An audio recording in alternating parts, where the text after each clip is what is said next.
se trasladan en sus vehículos sabiendo que mañana seguramente tendrán que levantarse temprano para ir a trabajar. De verdad, gracias, hermanos, por el esfuerzo que ustedes hacen de venir a estas reuniones, a estas cenas, a estos lugares. Y no hemos parado desde prácticamente del primer día que llegamos. Hemos estado en diferentes lugares. Hemos estado también en un par de iglesias que nos invitaron. No sé si nos van a volver a invitar en el futuro, pero por lo menos podemos decir que estuvimos en un par de iglesias, ¿no? Ya solamente el futuro lo conoce el Señor, ¿vale? Entonces estamos muy contentos, muy bendecidos. Hemos conocido a mucha gente que no conocíamos. Yo siempre digo que ustedes juegan con ventaja, porque cuando nosotros hacemos allí los cultos en España, o como hacía en su momento el pastor online, o los devocionales, yo no veo a nadie. Yo no veo absolutamente a nadie. No sé si hay uno, dos, tres, o mil, o ninguno, ¿no? Pero ustedes nos hablan de, ¿y cómo está Priscila? ¿Y cómo sigue Miriam? ¿Y cómo está el nieto Adriel? Y qué penita que el perro se murió. Y yo digo, Dios mío, pero ¿cómo esta gente sabe todo? Dice, bueno, porque ustedes lo cuentan, ¿no? Ustedes cuentan que el perro se murió, que la niña estuvo malita y todo, ¿no? Estamos muy contentos porque además de todo esto hay mucha gente que no ha podido asistir a estos eventos, a estas reuniones, pero están orando, ¿sabes? Hay muchísima gente orando. Y yo estoy convencido de que es así porque, hombre, la verdad es que vamos a ver, uno por supuesto, claro que se cansa y hemos estado horas y horas y horas de pie saludando y todo con la gente, pero notamos que hay un montón de gente que está orando por nosotros, por estos eventos, ¿sabe? No solamente aquí en Estados Unidos, sino en otros países, en España, y gente que sigue las retransmisiones y gente tan agradecida, porque mire, la verdad que si algo hemos visto en estos últimos años es la gratitud. Hay dos cosas que a mí me han llamado la atención mucho. A lo mejor a ustedes les han llamado la atención otras cosas, pero a mí me ha llamado mucho la atención la gratitud de la gente, lo agradecidas que son, prueba de ello el esfuerzo tan grande que hacen. Y en segundo lugar me ha llamado mucho la atención el hambre que tiene la gente de palabra de Dios. Realmente me he quedado sorprendido y esto forma parte de una de las señales de los últimos tiempos. Parece mentira, pero es así. La Biblia dice el Señor que en los últimos tiempos Él derramaría hambre, no de pan, y sed no de agua, sino de oír la palabra de Dios. Es verdad que hay mucho cuentista, que hay mucho circo, que hay mucho teatro. Ya sabemos todo eso, ya lo hemos dicho muchas veces. Pero dentro de todo eso también hay mucha gente que tienen ganas de crecer, ¿sabes? Y tienen ganas de prepararse para poder servir al Señor mejor. Y gente que quiere aprender de la palabra. Y a veces se me acerca gente con libretas o con el devocional o con lo que sea. Y me dice, mira, pastor, yo he buscado los versículos y he comprado este libro y he hecho esto y he hecho aquello. Hermano, no pierdan nunca el deseo de prepararse, de estudiar, de leer la palabra, porque eso es lo que le va a dar a usted estabilidad y firmeza en la vida. Amén, hermanos. Está bien escuchar cultos, está bien lo internet, todo eso está muy bien. Pero sobre todas las cosas lo que tenemos que aprender a ser autodidactas. Personas que ya tengan el hábito, ¿sí? Que ya tengan la costumbre, que sea para ellos tan normal como lavarse los dientes o ponerse la ropa o lo que sea. Cada día tener comunión con el Señor, leer su palabra y sobre todo a los jóvenes, a los más, incluso a los adolescentes, apréndanse muchas cosas de la Biblia, ¿sabe? Apréndanse capítulos de la Biblia de memoria. Se pueden aprender capítulos de memoria de la Biblia. Algunos dirán, ¿hay algún truco? Bueno, yo les voy a decir lo que yo hago para aprenderme capítulos. Es ponerle música. Como las tablas de multiplicar. Yo no sé si eso todavía existe hoy en día, pero aprendimos las tablas de multiplicar cantando, ¿no? Entonces, póngale música. Bueno, yo sé que hay gente que quieren cantar, pero no cantan.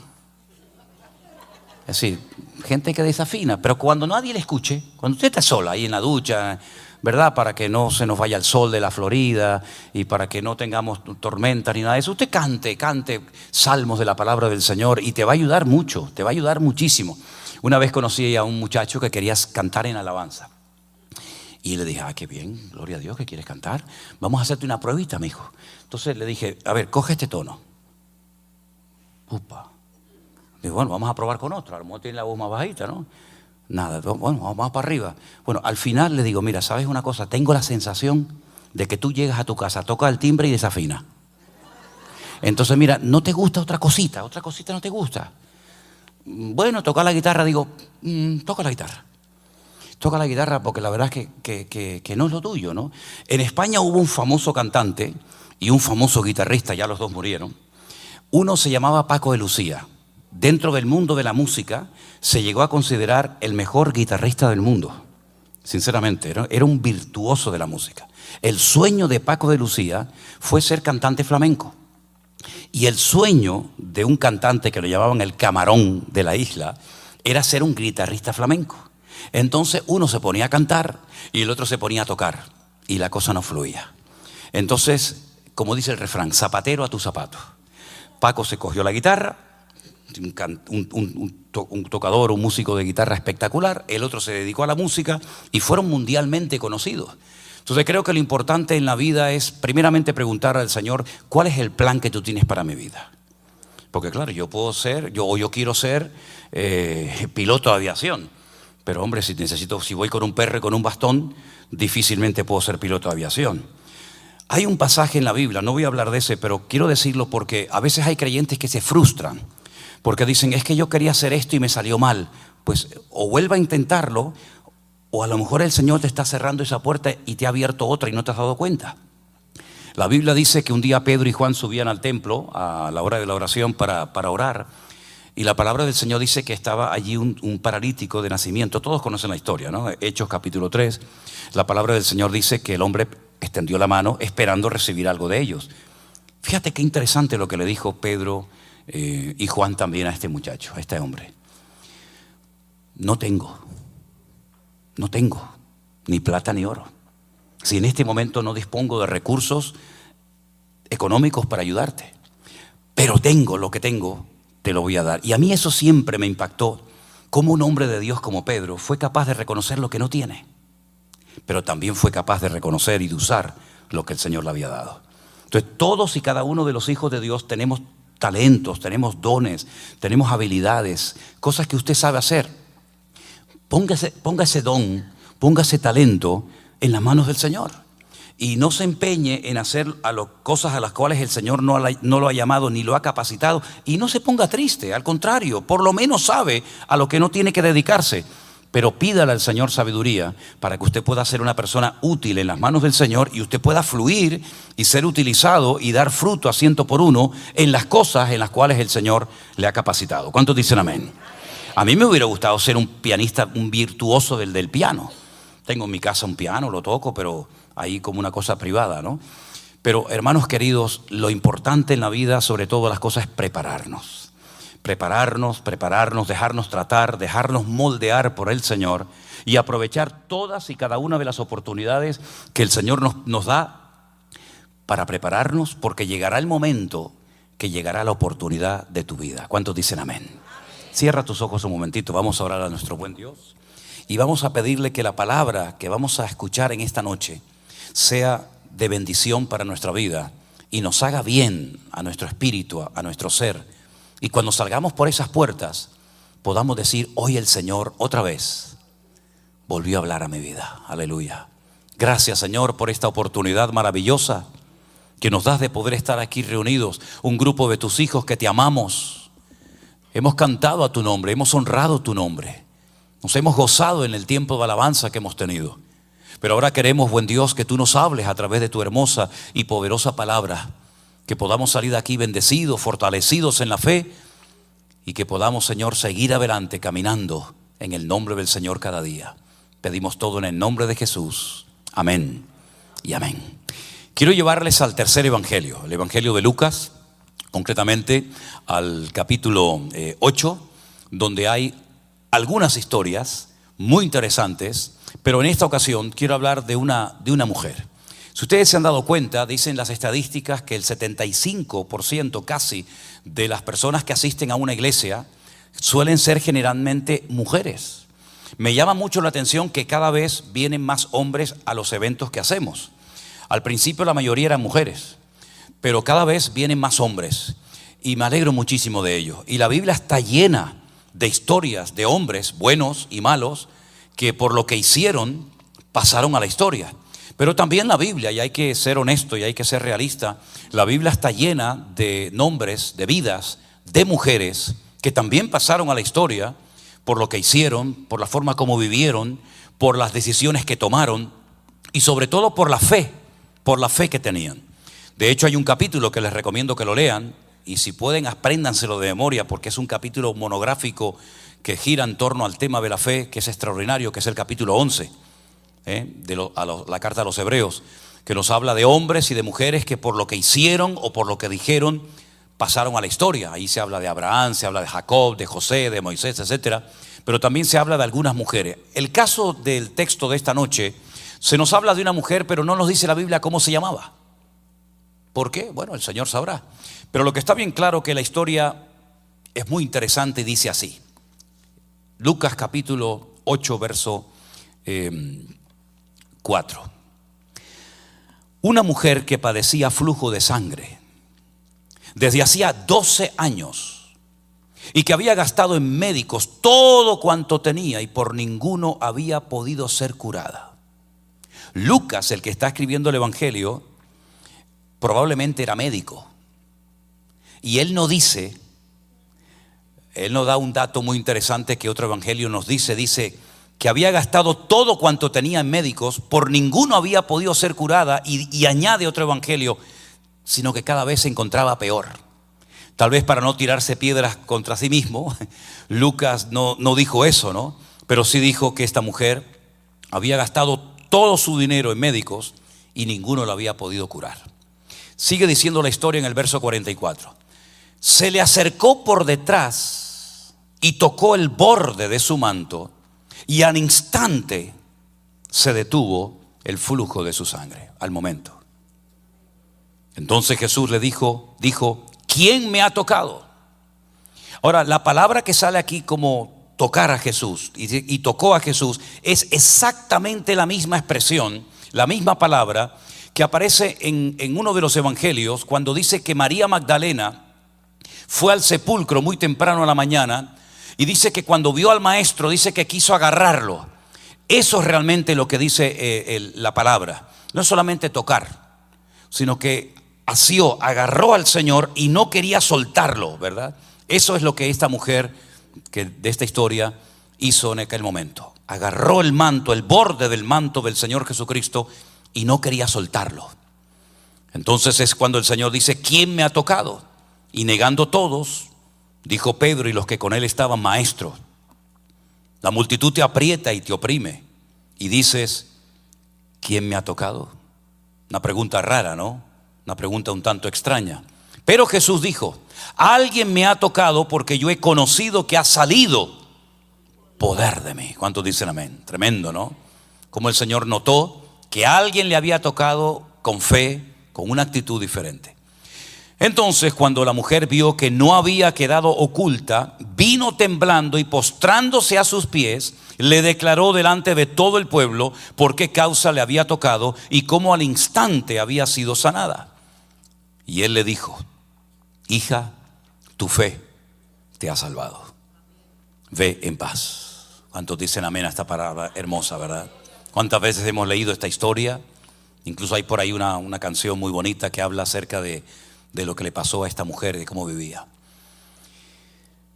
Las mujeres en los tiempos bíblicos, en los tiempos de Jesús, no solían hablar con hombres, y mucho menos tocarlos, y muchísimo menos en la condición en la que esta mujer se encontraba.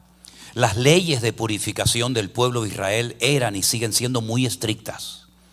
Una persona se cuidaba muchísimo de no tocar cosas que no tenía que tocar, de no mirar lo que no tenía que mirar, de no contaminarse, porque el hecho de purificarse para poder subir al templo, a lo que era en aquel momento la casa de Dios, pues implicaba que a lo mejor tenías que estar una semana o más en tu casa purificándote, esperando el tiempo para poder llegar a la presencia del Señor.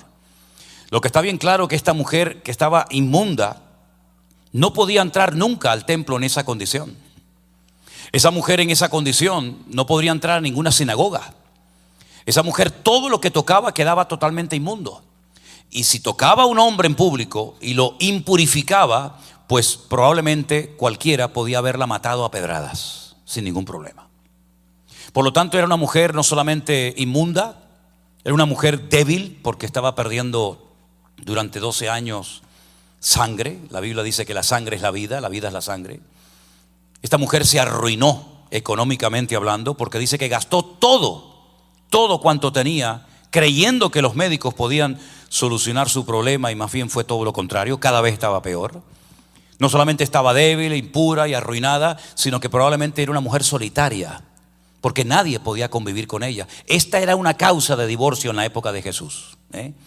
Había varias causas de divorcio, pero esta era una de ellas. Por ejemplo, una mujer que no le daba a luz, que no le daba hijos a su marido, era causa de divorcio.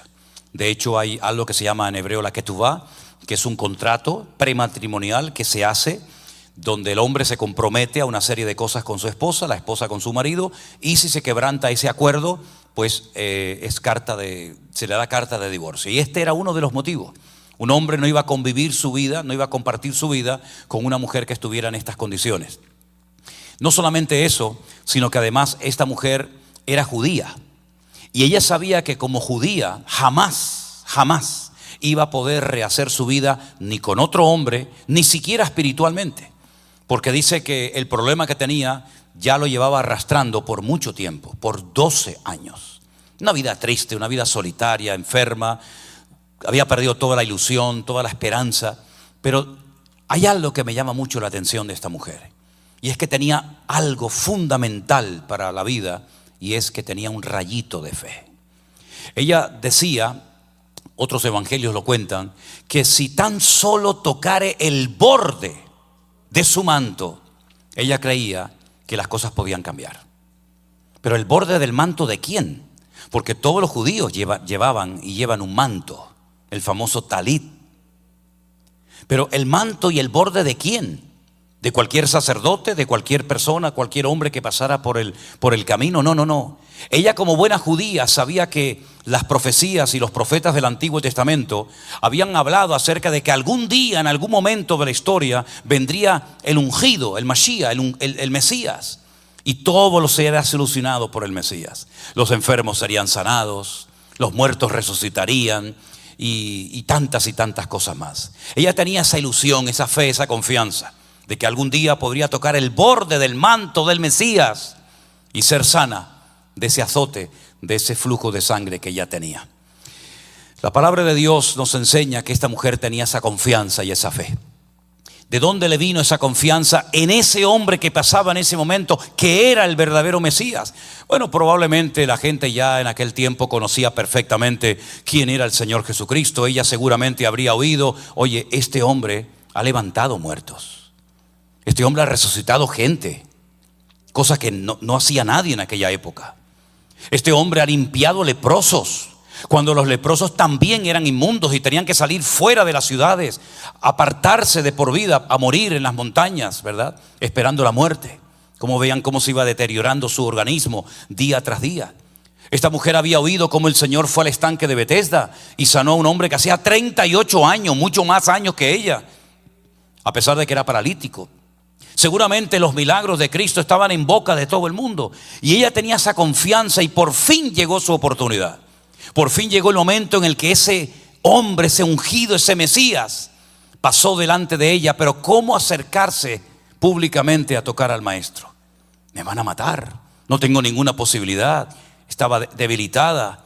Si lo hacen, si me descubren, puedo morir. ¿Y de qué me sirve haber sido sanada si a los 5 minutos me van a matar a pedradas?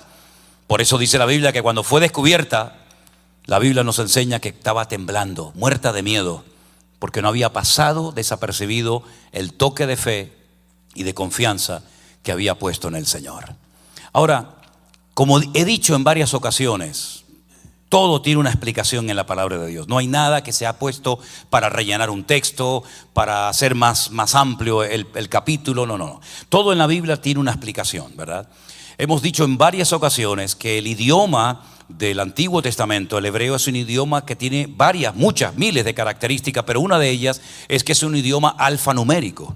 Es decir, cada letra tiene un valor numérico, ¿no es cierto?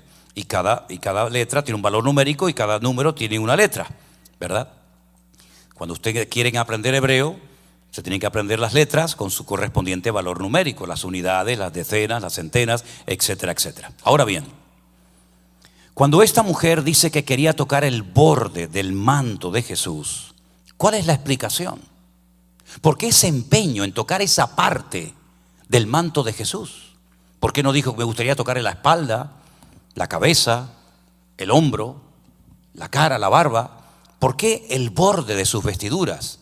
Bueno, en ese idioma alfanumérico, toda palabra, todo nombre tiene un valor numérico. Y ese manto de oración se llama el talit. Y el valor numérico de la palabra talit es 600.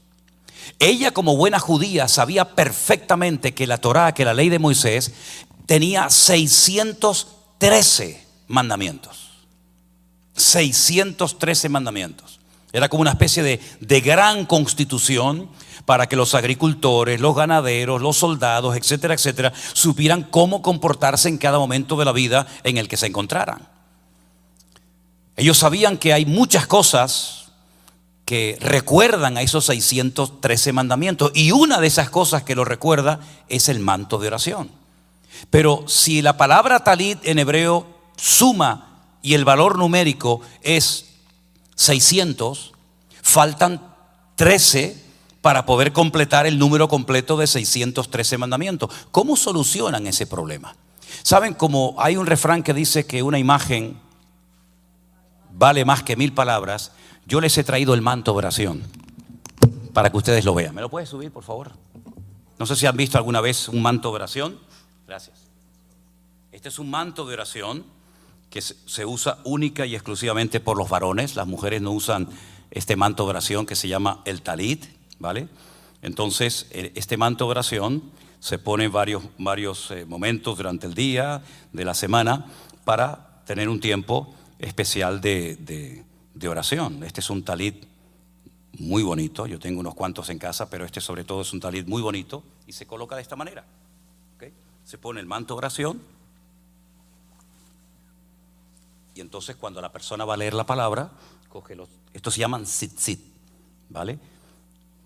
Toca la palabra y lee la escritura. Ahora, si ustedes se dan cuenta, en cada una de las esquinas de este talit hay 8 hilos. Todas las esquinas tienen 8 hilos y 5 nudos. 8 y 5, 8 y 5, 13.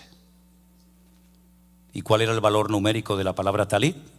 600. 600 y 13, 613. Entonces Jesús, como buen judío, llevaba su manto de oración, llevaba su talit. ¿Y qué es lo que quería tocar la mujer? El borde de su manto.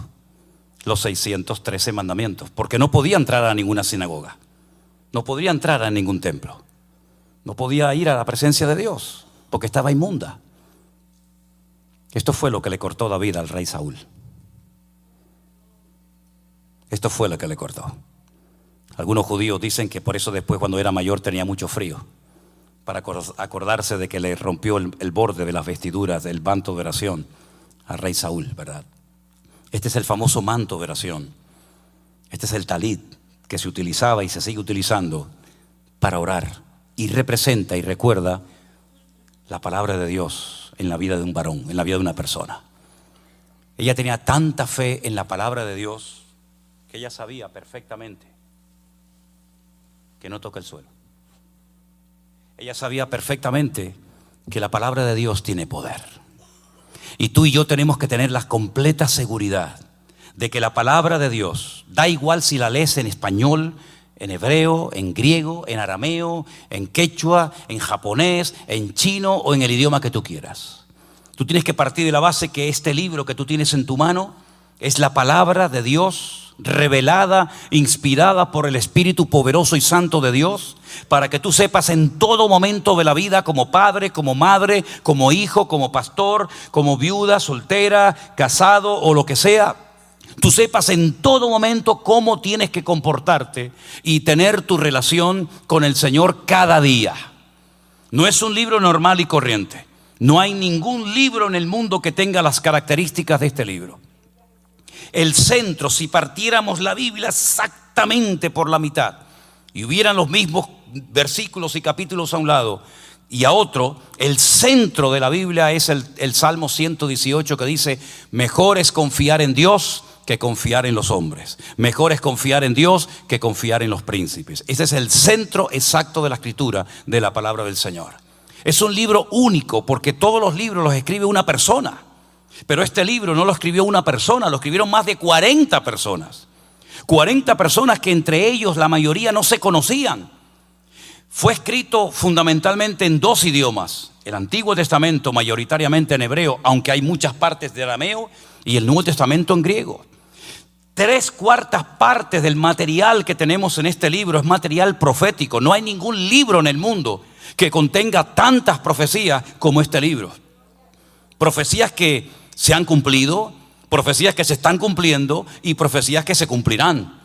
Hablaban de la venida del Mesías que ya se produjo hace 2000 años y hablan de una segunda aparición del Señor Jesucristo en los últimos tiempos, precedida por centenares y centenares de señales y de datos que los tenemos ahí para nuestra comprensión, para que seamos entendidos en los tiempos y no ignorantes, entretenidos en la vanidad del mundo, olvidándonos de que el Señor viene pronto y que cumple su palabra. Amén, hermanos.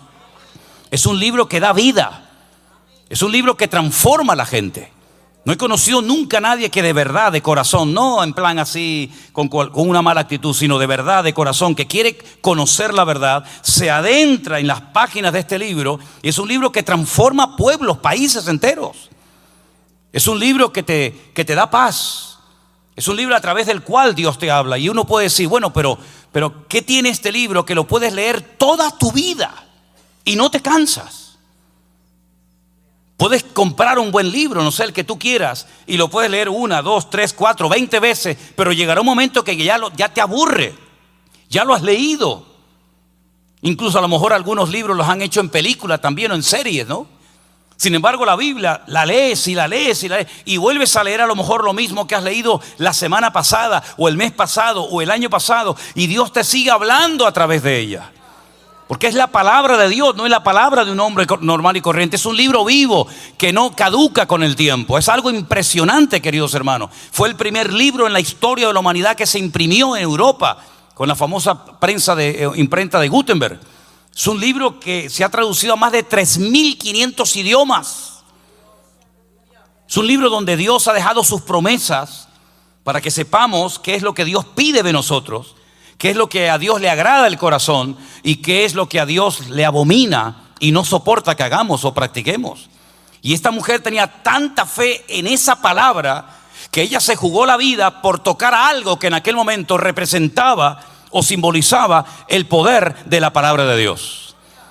Ella no pidió que oraran por ella, no pidió que la ungieran con aceite, no pidió que le impusieran las manos. Ella no podía pedir nada. Ella era una pobre víctima de la religión. Dese en cuenta que en el mismo capítulo, versículos antes, nos habla de que ella está en el camino donde de repente ha aparecido un principal de la sinagoga que tiene una hija que se está muriendo. Y la palabra de Dios nos enseña que en aquella época, pues una persona con estas características que ella tenía era expulsada inmediatamente de la sinagoga. Así que ese hombre que está delante de ella probablemente le dijo: no, a mi sinagoga no entres. No entres, tú estás inmunda, tú vas a contaminar toda mi sinagoga. Sin embargo, se encuentran los dos, el religioso y la mujer desesperada, en el mismo punto, delante del mismo Señor, los dos pidiendo socorro y los dos pidiendo auxilio. Uno tiene una niña de 12 años a punto de morir y la otra lleva 12 años sufriendo. Qué casualidad, ¿no? 12 y 12. Pero la cuestión está en que ella sabía que si el Señor no la sanaba, si el Señor no hacía un milagro en su vida, esta mujer moriría sin ninguna esperanza, ni de Dios, ni de los hombres, ni de nadie. Pero ella sabía que todavía tenía una oportunidad y la aprovechó. Y se atrevió a ir hasta donde estaba el Señor y lo tocó. Y el Señor sabía que alguien le había tocado de una forma diferente. A veces decimos: Señor, tócame, háblame, bendíceme, ministrame. Pero qué bueno es también acercarnos a Dios y que con nuestra actitud el Señor esté contento y satisfecho, ¿verdad? Ahora, hay personas que están en una crisis de fe. He conocido a muchos hermanos, mucha gente que están en crisis de fe, enfadados con Dios porque su hijo se murió. porque su marido se fue, porque no les salieron las cosas como ellos esperaban que tenían que salirles. Hay creyentes que están enfadados con Dios porque oraron y el Señor no les respondió como ellos querían que el Señor les respondiera. Hay varios ejemplos en la Biblia de personas que tuvieron en un momento determinado de su vida mucha fe para hacer algo, pero algo pasó que su fe menguó y entraron en una especie de crisis de fe. Y como por ejemplo tenemos el caso de Pedro, que dice la Biblia que se atrevió a caminar por encima de las aguas, pero viendo los vientos y las olas y viendo el mar, dice que tuvo miedo y comenzó a hundirse. Y al final, cuando logra entrar otra vez en la barca, el Señor le dice: hombre de poca fe, ¿por qué dudaste? Porque cuando no dudabas, eras capaz de caminar conmigo por encima de las aguas, pero en el momento en que le diste lugar al miedo, a la duda, te hundiste. Tenemos el caso de aquel hombre que dice la Biblia que llegó un día creyendo que estaba el Señor en ese lugar, y cuando llegó resulta que el Señor no había estado con sus discípulos durante toda la noche. Se había llevado a 3 de ellos, Pedro, Jacobo y Juan, a la montaña para orar. Y dice la Biblia que cuando bajaron al día siguiente de la montaña, este padre desesperado se acerca al maestro y dice: si puedes hacer algo por nosotros, ayúdanos. Fíjate, viene con una fe, con un entusiasmo, con un fervor, sus expectativas no se cumplen, y entonces ahora por fin viene el Señor y le dice: si puedes hacer algo. ¿Cómo que si puedo hacer algo? Tú sabes con quién estás hablando. No es si yo puedo, es si tú puedes seguir creyendo, porque al que cree todo le es posible. La Biblia dice que tenía un niño pequeño que cada vez que veía fuego se tiraba adentro y se quería quitar la vida. O cada vez que veía aguas profundas, el niño se tiraba para ahogarse. Un espíritu de muerte, un demonio que quería destruir la vida de esta criatura. Y el Señor lo liberó.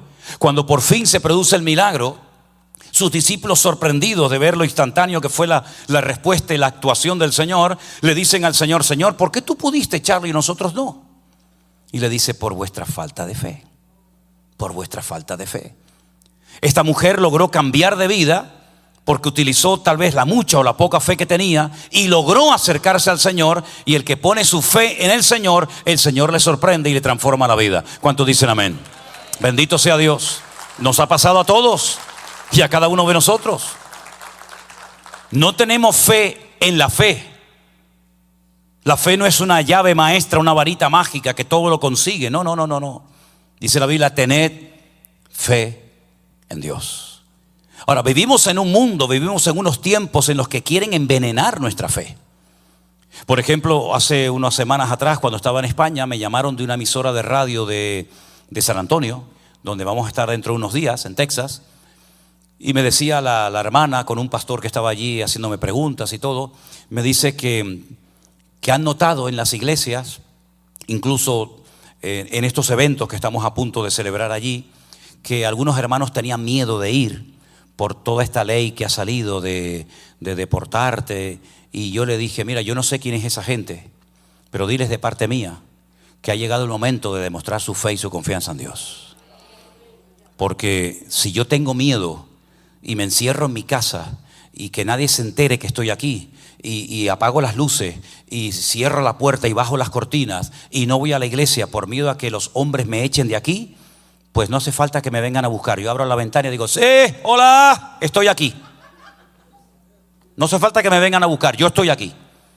Porque ya pasó hace miles de años que hubo una ley que prohibía a la gente orar. Que por cierto, ahora en Escocia, en Europa, hay una zona donde está prohibido orar. ¿Tú sabes lo que yo haría si yo viviera en Escocia y prohibieran orar? Abría las ventanas de la casa y usaba hasta un megáfono y me pondría a orar. Porque eso fue lo que hizo Daniel en Babilonia. Cuando dice: no se puede orar por un tiempo porque el rey lo ha prohibido. Dice: ¿ah, sí? Pues voy a seguir orando por la mañana, por la tarde y por la noche. Por la mañana, por la tarde y por la noche. Y ahora con las ventanas abiertas para que todo el mundo se entere. Siempre nos han tratado de meter miedo. Cuando no fue la gripe aviar, ¿se acuerdan la gripe aviar? Era con el COVID. Cuando no era con el COVID, era porque vino un huracán. Cuando no vino un huracán, es porque el petróleo se disparó. Cuando no se disparó, es porque viene la guerra. Y siempre han tratado de envenenar la fe del creyente. Por eso yo le digo: hermano, lo que tiene que hacer usted es, en vez de prestar tanta atención a las noticias y a lo que dicen los hombres, que eso le va a meter miedo y le va a envenenar su fe, lo que tiene que hacer es levantarse por la mañana, ponerse de rodillas, orar. leer la palabra. Y como dice la palabra, ¿de dónde vendrá mi socorro? Mi socorro viene del Señor que hizo los cielos y la tierra. Eso dice la palabra del Señor. Ahora, si usted es un cristiano que tiene miedo que lo deporten, yo pregunto, ¿quién es el que controla este país? ¿Quién es el que controla y pone y quita reyes? Que yo sepa, es el Señor. Pues si el Señor quiere que esté aquí, yo voy a estar aquí. Y si no quiere que esté aquí, no voy a estar aquí. Por mucho que me escondo, por mucho que lo pida y por mucho que lo reclame y lo decrete, como hay algunos por ahí que están todo el día reclamando y decretando cosas. Hermanos queridos, no tengamos miedo. El Señor es el dueño de nuestra vida. El Señor es el que abre y cierra puertas.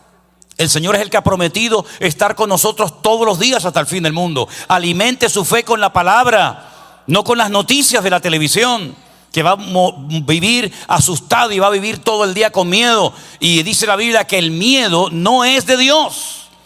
El perfecto amor echa fuera todo temor. ¿Cuántos dicen amén? Esta mujer se mantuvo y dijo, yo voy a tocar, me cueste la vida, aunque me maten, pero yo voy a ir hasta donde está el Señor. Y llegó y tocó al Señor y su vida cambió completamente. Aprovechó tal vez la única oportunidad que tenía de acercarse al Maestro. Porque el Señor, saben, hoy estaba aquí, mañana estaba allá y a lo mejor aquí nunca más volvía. Por lo tanto, queridos hermanos, dice la Biblia, si oyereis hoy su voz, no endurezcáis vuestros corazones. Dios nos da oportunidades en la vida para servirle, para demostrar nuestra fe. El Señor nos da muchas oportunidades a lo largo de la vida. Algunos las aprovechan y otros las desperdician y no se dan cuenta. Miren el ladrón en la cruz, tenía solamente una oportunidad de salvación, ya no tenía más. Ese era el último día de su vida. No iba a bajar de la cruz a seguir delinquiendo. Esa era la última oportunidad que tenía en esta vida de entregarle su vida al Señor. El otro que hacía, se reía, se burlaba. A otro salvó, sálvate a ti mismo y a nosotros. Sin embargo, este le reprendió y le dijo, ¿ni aún temes a Dios estando en la misma condenación? Nosotros justamente padecemos porque nuestros delitos, nuestra fechoría, nuestro desorden nos ha llevado hasta aquí. Pero este hombre justo no ha hecho ningún delito. Y entonces se le queda mirando al Señor y le dice la famosa frase, ¿no? Acuérdate de mí. Acuérdate de mí cuando vengas con tu reino. Pero si va a morir, ¿cómo que va a venir? Si va a morir como tú. De hecho, de los tres fue el primero que murió. Pero le dice, acuérdate de mí cuando vengas en tu reino. Porque él leyó que encima de la cruz de Cristo había un cartel en varios idiomas que decía, este es el rey de los judíos. Y él, como judío, sabía perfectamente que el Mesías vendría en una ocasión. Y probablemente el Espíritu en ese momento le mostró que el Mesías también dice la Escritura que tendría que morir, pero que volvería otra vez con poder y gloria. Y cuando él volviera, no vendría como un león, como un cordero, sino como un león rugiente, como el león de la tribu de Judá. Y todo ojo le vería, y toda rodilla se doblaría, y toda lengua confesaría que él es el Señor, para gloria de Dios Padre. Así que acuérdate de mí cuando vengas en tu reino. Y el Señor le dijo, hoy estarás conmigo en el paraíso. Hoy estarás conmigo en el paraíso. Pero no tenía otra oportunidad, mañana era tarde. Esta mujer también sabía que a lo mejor esa era la última oportunidad que tenía para tocar el borde del manto del Señor. Y la aprovechó. Tú vas a aprovechar la oportunidad que el Señor te da hoy para entregarle tu vida y poner tu vida en sus manos y dejar que Él te guíe y te cuide y te sorprenda. Algunos dicen, bueno, cuando yo sea más grande, cuando sea mayor, ahora quiero disfrutar de la vida, como si ser cristiano significa no disfrutar de la vida. Sin Cristo la vida no merece la pena. Pero con Cristo merece la pena llorar, reír, sufrir o lo que haga falta. Y esta mujer dijo, yo voy a tocar al Señor. Y el Señor se dio cuenta de que había sido tocado por esta mujer. Y no le dijo, tu fe te ha sanado, que es verdad que la sanó, sino que emplea un término diferente. Dice, tu fe te ha salvado. En otras palabras, tu fe va mucho más allá de una simple sanidad. Porque si el Señor te sana, algún día tendrás que morir, porque no has tenido la salvación de tu alma. Pero el Señor le dice, tu fe te ha salvado. Es mucho, lo que ha pasado en tu vida es mucho más que simplemente una sanidad o un milagro más de tantos que ya había hecho el Señor. Hoy esta mujer ha nacido de nuevo. Esta mujer ha entendido el evangelio. Esta mujer ha unido mi persona con el poder de la palabra. Y esta mujer es salva a partir de ahora mismo. Es decir, que no era religiosa, no sabemos cómo se llamaba, no sabemos cuántos años tenía, pero sí sabemos que cuando lleguemos a la presencia del Señor, nos la vamos a encontrar allá. ¿Cuántos dicen amén? ¿A cuántos le gustaría encontrarse con ella en la otra vida? Pues es aquí y ahora, donde tienes que poner tu vida en las manos del Señor. Pero por otra parte, queridos hermanos, también me sorprende que la situación del mundo, de la sociedad en la que vivimos, se parece mucho a esta mujer, porque el mundo se está desangrando. Nuestro planeta se está desangrando. Miles y miles de personas desesperadas mueren cada día sin Cristo. Personas se quitan la vida, jóvenes enganchados. Qué terrible cuando fuimos el año pasado por las calles de Las Vegas, en San Francisco, en California, que eso es un desastre. Miles, centenares de jóvenes, peor que animales, peor que perros, doblados en un semáforo sin poder levantarse, destruidos por la droga. Fuimos a una tienda de música, de repente vimos que fuera en la calle estaban los bomberos, estaba la policía, estaban todos. Y salimos y había un chico totalmente desnudo, ahí tirado en la calle como un perro. Le dije si podía orar por él, oré por él, creo que tenía unas galletas o algo, se las di. Qué tremendo ver a cantidad de gente perdida, porque han perdido la fe, la esperanza. Tal vez perdieron su trabajo, su familia, su esposa, sus hijos. Nosotros tenemos un mensaje que darle al mundo. Dijo el Señor: ir por todo el mundo y predicar el evangelio a toda criatura. El que se acerca al Señor Jesucristo hoy en día puede ser salvo, puede ser sanado, puede ser liberado de sus ataduras. De hecho, el Señor dijo: ir por el mundo y predicar el evangelio. El que creyere será salvo, dice la palabra de Dios. Tenemos el mensaje más poderoso, más transformador del planeta Tierra. No te calles, no seas un espía del reino de Dios, sé un testigo de Cristo. Háblale a tus amigos, a tus compañeros de trabajo. No te dé vergüenza decir: sí, creo en Dios. Y si verdaderamente son amigos, pues se van a alegrar de tu cambio y no se van a reír, porque si se ríen y se burlan de ti, esos de amigos tienen poco o nada. Así que, mi querido hermano y amigo, hoy el Señor nos da a todos, a cada uno de nosotros, la oportunidad de acercarnos a Él, de tocarle, de ser bendecidos por la poderosa presencia y la mano de nuestro Dios. ¿Cuántos dicen amén? Cierra tus ojos ahí donde estás en esta noche. Yo quiero hacer una pregunta a todos los que estamos aquí, sobre todo a los que nunca han recibido al Señor Jesucristo como su Señor y Salvador personal. Esa es la decisión más importante que puedes y debes tomar en esta vida. No es un cambio simplemente externo o de religión. No tiene nada que ver con eso. Es un cambio interior. Es pasar de muerte a vida. Es nacer de nuevo y tenerlo a Él en tu corazón. Aleluya. Si en esta tarde entre nosotros hay alguien que nunca le ha entregado su vida al Señor Jesucristo, a ese que le hemos cantado, a ese que hemos orado, ahora es el momento, mi amigo. Ven a Jesucristo. Pon tu vida en sus manos. Tal vez no tengas un problema tan grave como el que tenía esta mujer, pero tu alma está sangrando. Tu alma desconectada de Dios está muerta. Y tú necesitas la vida de Cristo en tu vida. ¿Qué es lo que tienes que hacer? Primeramente, decirle al Señor Jesús: perdóname, Señor. Perdóname porque he pecado, porque he deseado, he codiciado cosas que no eran de tu agrado. Perdóname, Señor, por haber quebrantado tu palabra, por haber hecho lo malo. Una vez que le pidas perdón, le dices: Señor, quiero abrirte mi corazón, invitarte para que seas mi Señor y mi Salvador todos los días de mi vida. El Señor no te condena. El Señor vino a salvarte y a darte vida, y vida en abundancia. Si en esta noche entre nosotros hay alguien que nunca ha dado ese paso, nunca le ha dicho: Jesús, yo quiero conocerte, yo quiero rendirme a ti, quiero confesarte como mi Señor y mi Salvador, esta es tu oportunidad. Aquella mujer ya tuvo su oportunidad hace 2000 años, pero hoy es tu oportunidad. Hoy el Señor está pasando por este lugar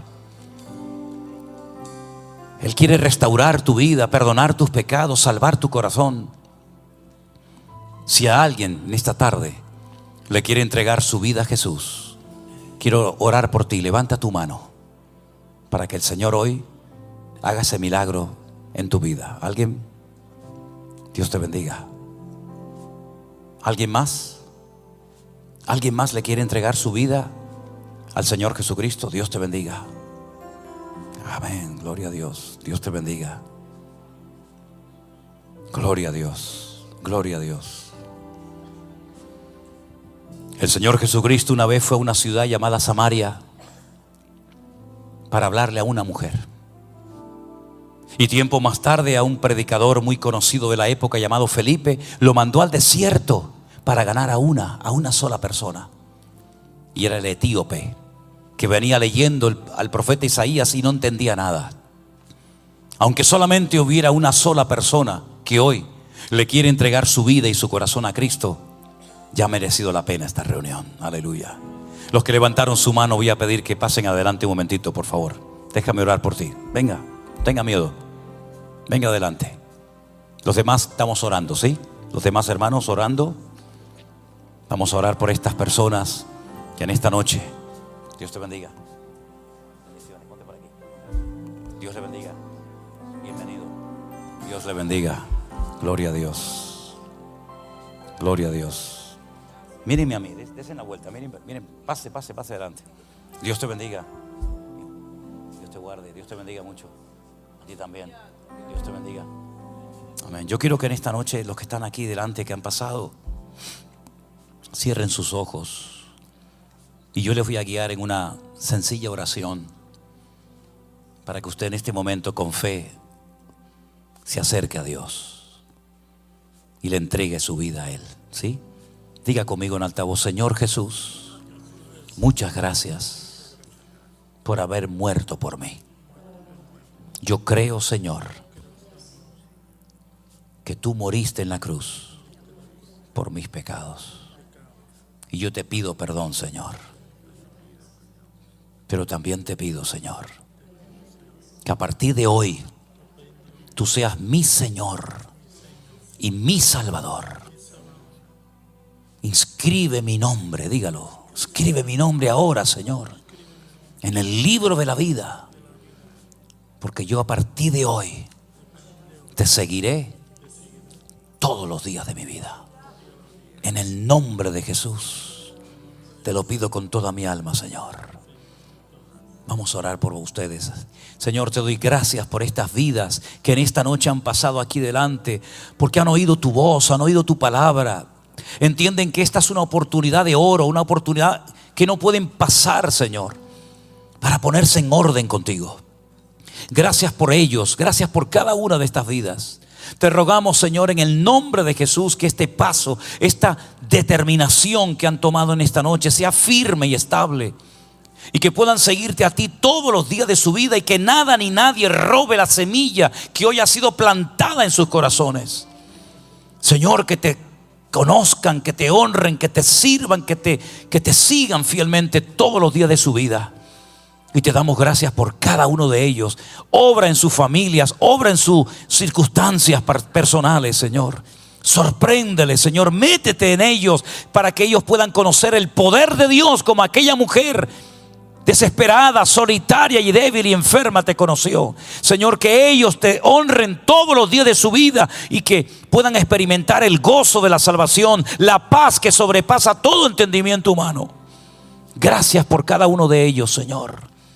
Te damos a ti toda la gloria y la honra en el precioso nombre de Jesús. Aleluya. Y yo quiero pedirle a varios hermanos que se acerquen a estas vidas para orar por ellos. Los demás nos ponemos de pie, por favor, y le damos gracias a Dios, porque este es un paso tan importante, Elena. Es un paso tan bonito, tan importante en la vida, que sin este paso todo lo que hagamos en la vida no sirve absolutamente de nada. Pero gloria a Dios que estas personas hoy están recibiendo a Cristo en sus corazones como su Señor y Salvador personal. Gracias, Señor, gracias de todo corazón, Padre, porque tú eres bueno y sigues tocando vidas, sigues tocando corazones, Señor, y podemos en esta noche darte a ti toda la gloria, la honra, la alabanza, Dios mío, porque tú, Señor, sigues tocando vidas y transformando los corazones de todos aquellos que se acercan con fe a ti. Aleluya. Y yo quiero que ores por la persona que está a tu lado. Toma la mano, si puede ser, y ores por tu hermano. Aleluya. Ores por esa casa, por esa familia, por esa persona. Y diga: Señor, bendice a mi hermana. Aleluya. Bendice a mi hermano. Y que en el nombre de Jesús, que en el nombre de Jesús seamos un pueblo unido y bendecido. En el nombre de Jesús, Señor. Gracias, Padre. Gracias, Señor Jesús. Bendito sea tu nombre. Gracias, Señor. Dale un abrazo a tu hermano. Dile: hermano, Dios te bendiga. Aleluya. Y los demás le damos un fuerte aplauso al Señor. Amén. Aleluya. Fuertes aplausos al Señor, hermanos. Dígale: gracias, Dios, porque tú eres bueno y para siempre tu misericordia. Aleluya. Gracias, Señor Jesús. Gracias, Señor Jesús. Aleluya. Levantamos nuestras voces en genuina adoración. Nos gozamos hoy aquí, adorando a nuestro Dios. Bendeciré tu nombre eternamente y para siempre. De suprema alabanza eres digno, mi Señor. Oh, roca mía y salvación. Aleluya. Temerá mi corazón. Estaré siempre confiado, en mi Salvador. Zona de su mano, de la mano a la que está persona a su lado. En esta tarde vamos a orar. Que el Señor nos acompañe a nuestros hogares con su bendición, con su presencia. Ahora vamos a tener tiempo para saludarnos, para conocernos, para hablar. Pero quiero que terminemos dándole gracias al Señor por este tiempo tan hermoso, donde ha reinado la paz de Cristo, donde su palabra ha sido expuesta, predicada, donde almas han pasado de muerte a vida. ¿Qué más podemos pedir, queridos hermanos? ¿Qué más podemos pedir? Gracias, Señor. Solamente tenemos gratitud en el corazón. Y te pedimos, Dios mío, que tú nos guardes de todo peligro y de todo mal al salir de aquí. Que tú nos acompañes a nuestros hogares. Protégenos, Señor. Guarda, como dice tu palabra, nuestra salida y nuestra entrada desde ahora y para siempre. Bendice a todos los jóvenes, a los niños, a las familias aquí representadas. Que podamos vivir siempre en la paz de Cristo, con la bendición del Señor. Y te daremos a ti siempre, por supuesto, toda la gloria y toda la honra en el nombre de Jesús. ¿Cuántos dicen un fuerte amén? Amén, aleluya. A tu lado vi, mi espíritu a tu diestra, yo te libraré y te guardaré. Cuán grandes todos, cuán grandes son tus obras, profundos tus pensamientos, no hay nadie como tú. Caerán a tu lado mil, y 10,000 a tu diestra, mas yo te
la carta a los Hebreos, por favor.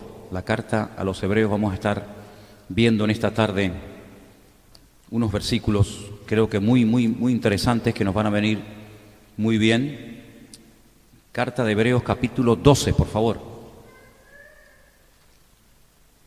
Vamos a leer a partir del versículo 3. Hebreos, capítulo 12, a partir del versículo 3. Vamos a hablar en esta tarde acerca de lo importante que es ser tratados por el Señor, ¿vale?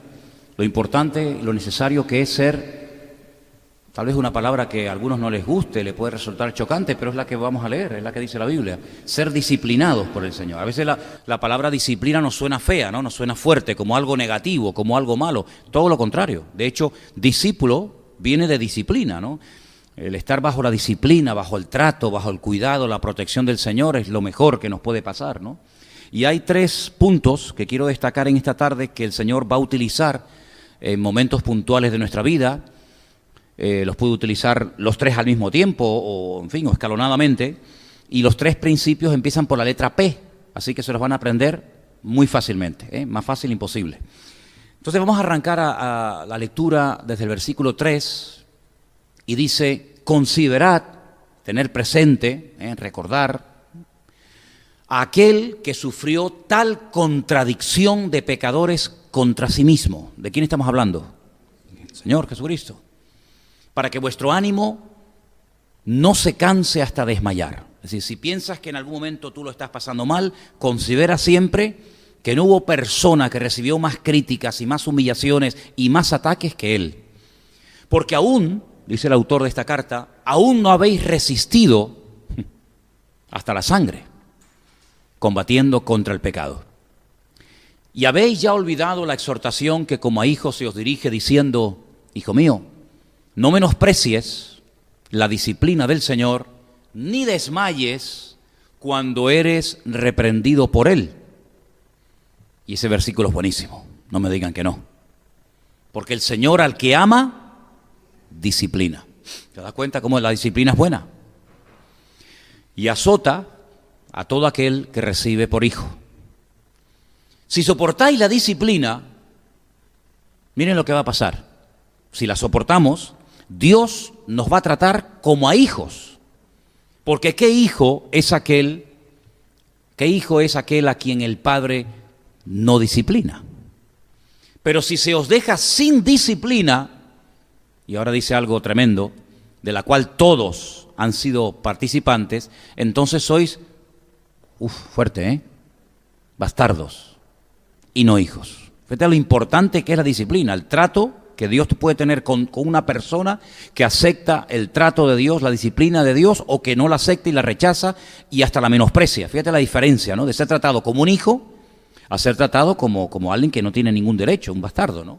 Por otra parte, ahora viene un ejemplo, tuvimos a nuestros padres terrenales que nos disciplinaban y los venerábamos o los respetábamos. ¿Por qué no obedeceremos mucho más al Padre de los Espíritus y viviremos? Y a aquellos, nuestros padres, ¿verdad? Ciertamente por pocos días nos disciplinaban como a ellos les parecía. Pero para lo que nos es, ¿qué? Provechoso, para que participemos de su santidad. Es verdad que ninguna disciplina al presente parece ser causa de gozo, sino de tristeza. Pero después da fruto apacible de justicia a los que en ella han sido ejercitados. Fijaros que al momento presente, cuando estamos siendo tratados por el Señor, dice, no es un motivo de alegría, ¿no? De gozo, sino a veces hasta de tristeza. Pero después, no durante el trato, sino después da fruto. Bien, versículo 12. Por lo cual, levantad las manos caídas y las rodillas paralizadas. Vamos a dejarlo ahí. Todos y cada uno de nosotros, en algún momento de nuestra vida, después de nuestra conversión, vamos a ser tratados por el Señor.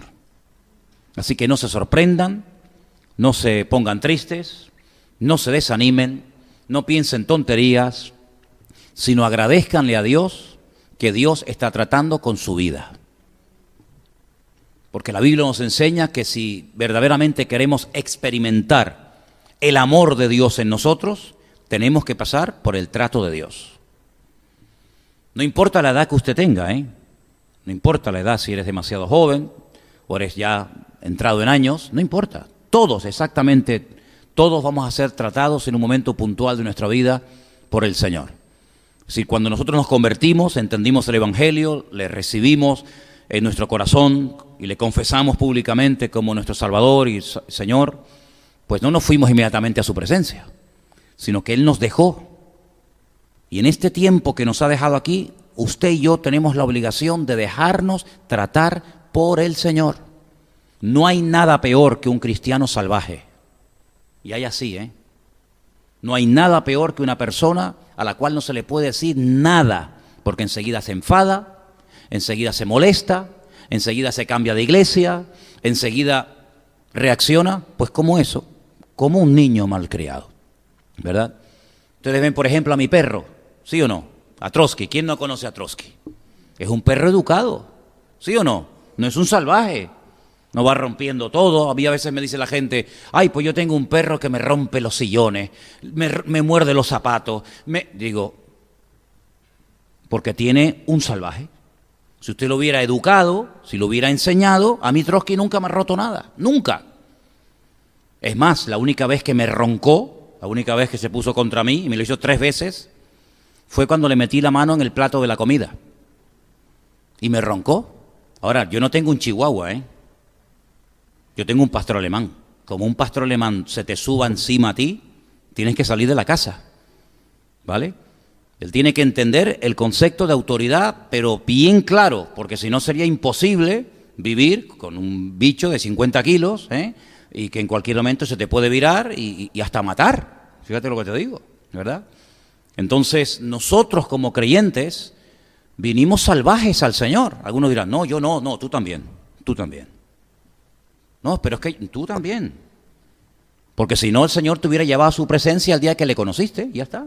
Estaba santa, perfecta, pura, y ya a la super. Pero si el Señor nos ha dejado aquí, no solamente es porque tenemos un propósito que cumplir, que aún no lo hemos cumplido, porque si lo hubiéramos cumplido ya nos hubiera llevado a su presencia, sino porque además nos quiere tratar, nos quiere moldear, y a nadie le gusta, a unos más y a unos menos, ¿verdad?, ser tratado, ser disciplinado. Dice incluso el texto, y esto se escribió hace 2000 años, que a los cristianos de hace 2000 años, a nuestros hermanos en Cristo, de aquellas congregaciones que no conocimos, pero que conocemos algo de su vida por lo que se quedó escrito en la Escritura, no les gustaba a nuestros hermanos del siglo I ser tratados y disciplinados por el Señor. Se ponían tristes cuando venían persecuciones o venían palabras fuertes por parte de los apóstoles o de los ancianos o de los pastores de la época.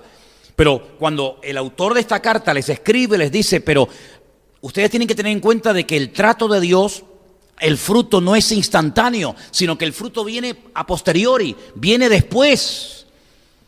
Porque es como algo que no entendemos, pero que es necesario que pasemos, porque el Señor sabe hacer bien las cosas en todos y en cada uno de nosotros. Amén.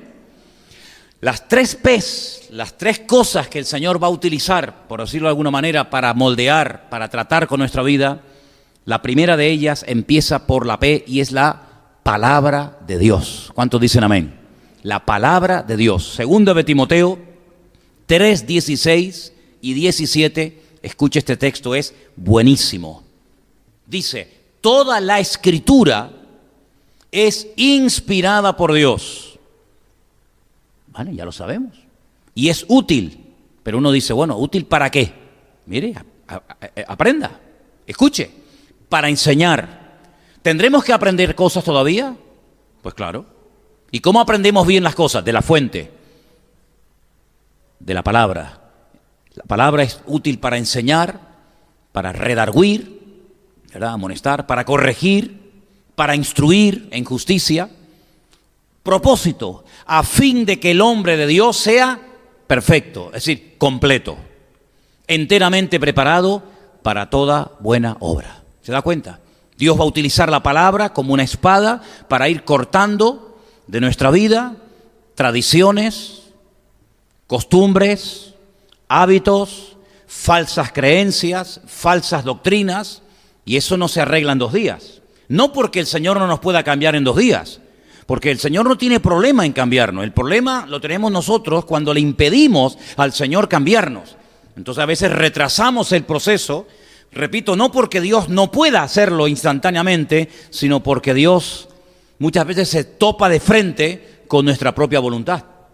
Y al encontrarse con nuestra voluntad, frena, alarga el proceso de Dios en nuestra vida. Pero la palabra de Dios, cada vez que la abras, te expones, Cada vez que abras la Biblia te vas a exponer a que Dios en un momento determinado, ¡pum!, te indique, te señale algo de tu vida que no está bien.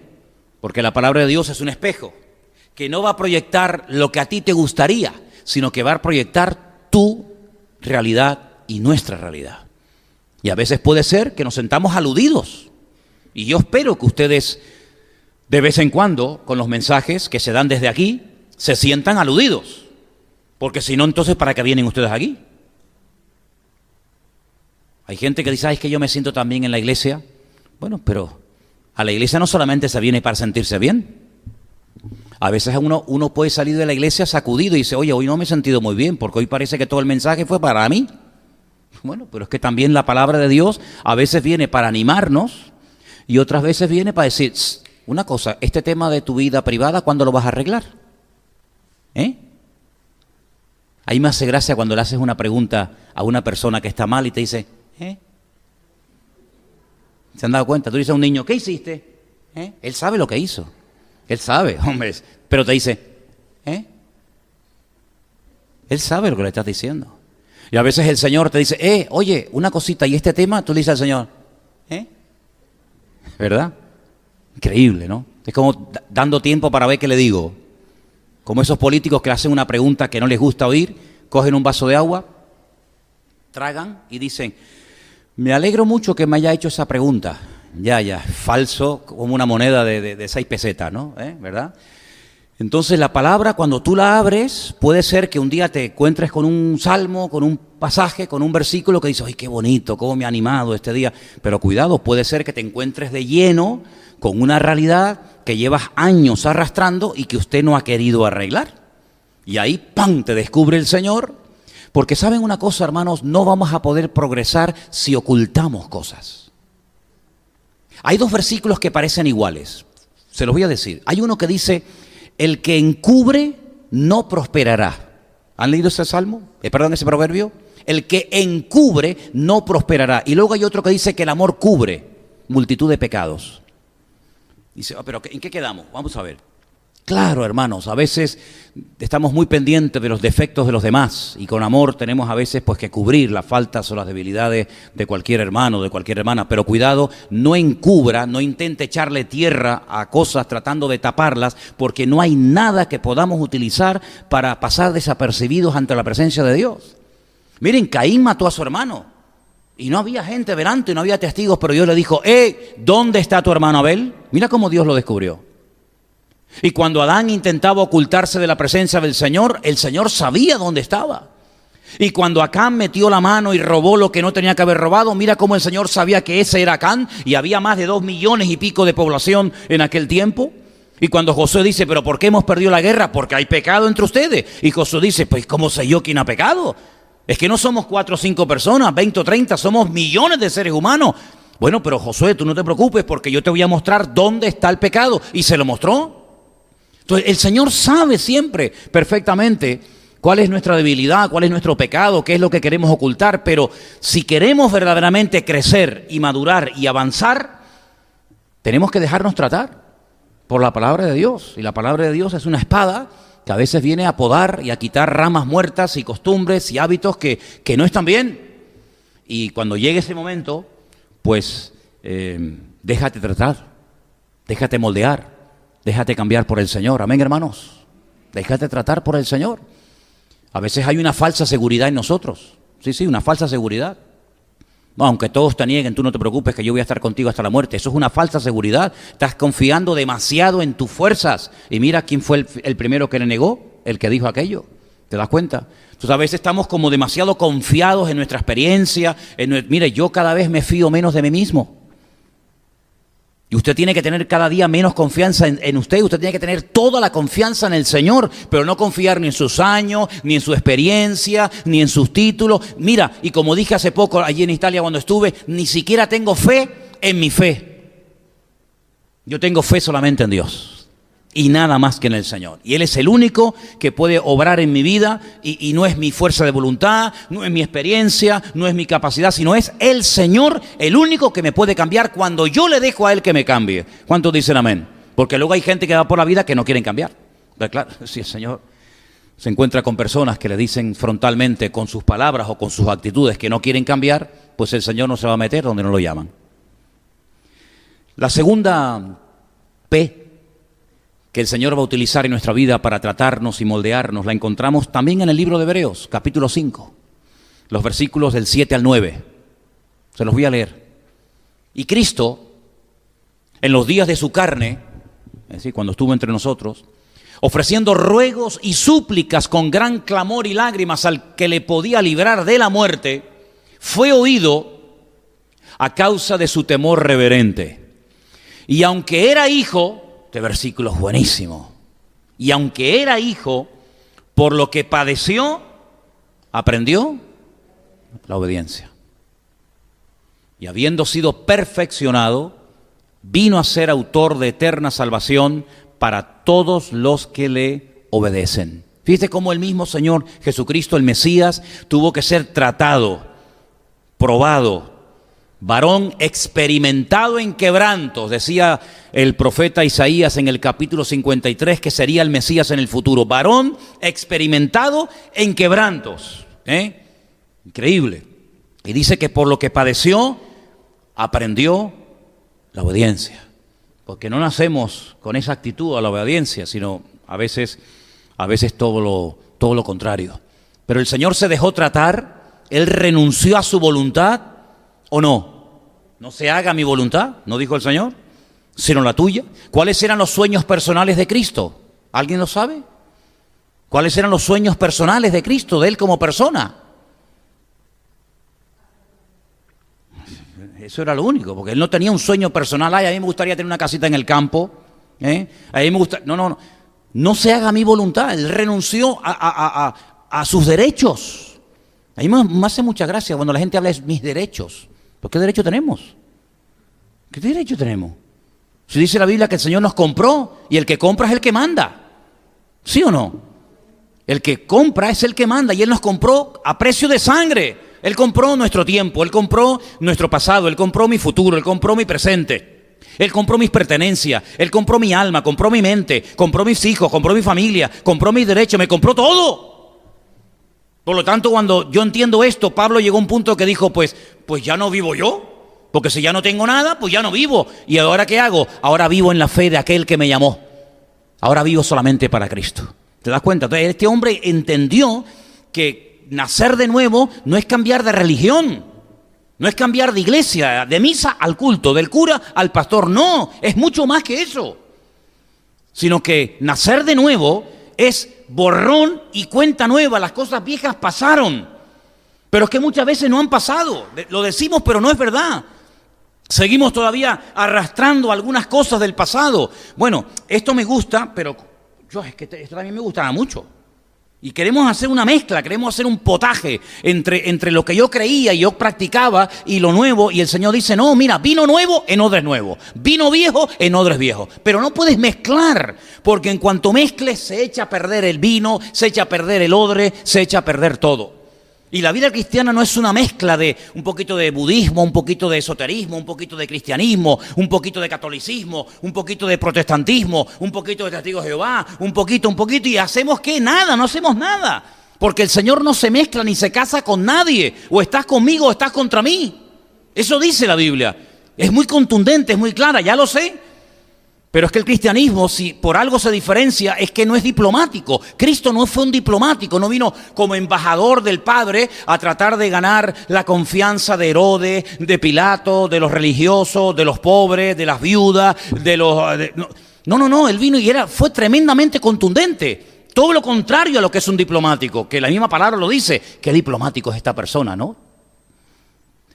Políticamente correcto, nadie se piensa en las palabras, como cuando van a dar un mitin, hasta el color de la corbata, la tarima, la cámara, los focos, el público. No, Cristo era todo lo contrario, rompió todo tipo de estructuras. Lo invitó una vez un rey a comer a su casa y le dice, díganle a esa zorra que... ¿Cómo? Pero ¿tú te imaginas llamar zorra al rey de Israel, que era Herodes? ¿Te imaginas?